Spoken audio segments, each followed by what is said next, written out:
Alright guys, today I wanted to do a quick little lesson on bunker placements on your courses, especially with the new 2K23 game. Bunker placements have been changed around now. You can't just place bunkers at one spot and have all your players hit there.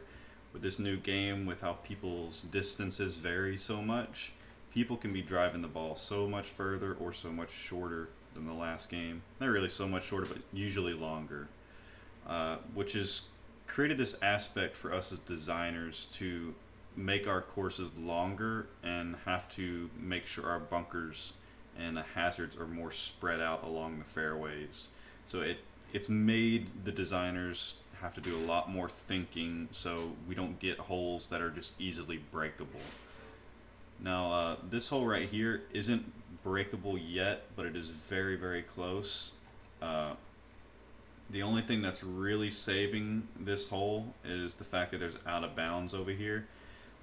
These bunkers, the driving distance to get over these is 310 to 320. Now in the new game, I don't know exactly what the furthest distance you can get, but it's definitely over 300, and your roll will definitely get down to about 340 on your longer drives. So managing to keep our players where these old assets from the last games are still viable is something that is going to be hard to do, and you're going to have to go into and update all your older courses to make them longer pretty much. And that may just be adding an extra 10 yards on each tee shots. Like this one, I would probably have to back up another tee to here to make it just as viable as it used to be. Now, in terms of that, that's really the only major change in terms of bunker placements in this game is you can't be as laissez-faire. Like this game was made for 2K, so everyone's shots were landing right here at like 290, 300. Now that people are landed down here, sometimes it's a lot more difficult to keep the players contained. So you're just gonna have to be a lot smarter, and you're gonna have to do a lot more adjustments. Like this hole right here isn't really breakable because this bunker right here was already too far out for a player to land in directly. So now the players are landing directly in this, and the longer drivers are going through the fairway if they hit a straight shot. So it's become a lot more difficult on this hole in particular. So having to bottleneck your holes down kind of like this is very important nowadays. Like this hole in particular, this hole's very bottlenecked once it gets up to a really long distance. So you're going to have to try to keep your players back in a certain area now, which is a lot more how real golf is played, which is a lot better for us as designers. So now we can't just get bottlenecked with that idea of, all right, the golfer's going to land right here, and the golfer's going to hit a shot up here. You now have to think a lot more like broadly about where the players are going to be. Especially now with how the players are missing their shots and how much more difficult the swing plane is. Players are missing shots way over here, they're missing shots way over here now. So it's a lot more important to think about all those open areas that your players are going to end up in. Another thing I wanted to talk about really quick with the bunkers is, this is just regular design stuff. You want your bunkers to be visible from the tee box. There's two things that does. It tells your player immediately, hey, there's a bunker there, and it also brings that fear factor into a player's mind.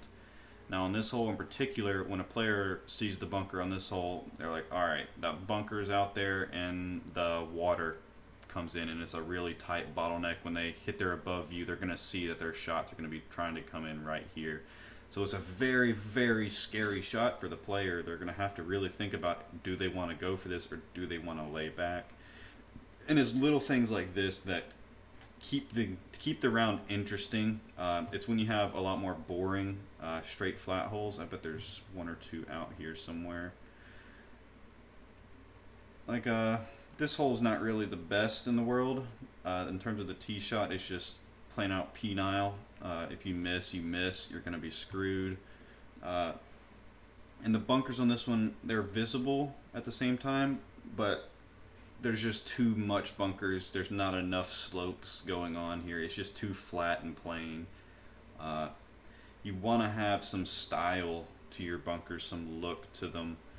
Like for example, these just raised hills are the easiest way to do it, is just raising the back parts of your bunkers. It makes them very visible and it adds character to your bunker. It's very easy to do. It just takes a little bit of practice with flattening your bunkers. doing the rocks in a proper way also bring your bunkers out really, really nice, and it gives this sense of no edge to the bunker. That it just runs into the rock up here, which is a very nice little touch to have. I did it a lot on this course, and I think it comes together very, very beautifully on some of these holes. In terms of bunker usage in this game, you don't have to be scared to use too many bunkers, but at the same time, me personally, I like to just keep the bunkers where the bunkers are going to be hit into. I don't like having bunkers in random places that are just never going to be touched, and if I do, it's for visual reasons. Like this bunker right here is never going to be hit into for pretty much all of the players who play this hole, because they're just going to be going for the green. But from the tee box, it gives you a visual like cue to it. It looks raised. It looks further down there than it actually is. You can see it as blocking the hole from your view. It's just little things like that that you can do with your bunkers that really add more character and more usability to them. Like if I were to look at this hole, for example, this bunker right here is almost completely useless. It's something that a player doesn't see from the tee box. It's something that a player almost never sees from their second shot, or even has a chance to get into from their second shot. Unless they're in this bunker and really screw up, they're really not getting into that bunker in any way. Or maybe if they're in the woods trying to do a punch. Like this bunker right here, I don't like. I would probably remove this one if I'm going to republish this course again. But and then it's bunkers like this that you can do in unison together. You can make all these bunkers work together as a group to make something beautiful. Like this one creates almost like a snake design coming through here. Not one of my favorite bunkers, but this one blocks off this whole area and just has this huge mess of bunkers going on over here that you just have to avoid to play the hole correctly. There's one other hole over here where I've got just a bunch of circular mounded bunkers just to block off that whole shorter sight line over here. There's a lot of little things that you can do with bunkers that can really make them pop, really make them interesting.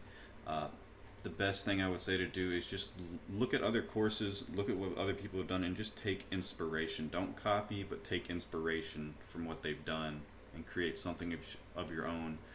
Like most of these rock ideas, or not most of them, but the original idea just to have rocks that ran into bunkers, I saw on it's just some random picture of a golf course somewhere, and I thought it was such a cool idea that I brought it into the game, and it works beautifully.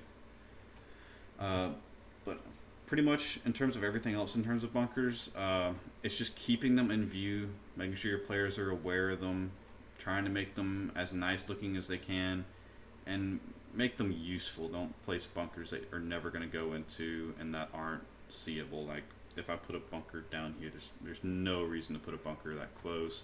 Unless I really raised it up and really made it blocking the fairway, there's no point. So that's all I really wanted to talk about.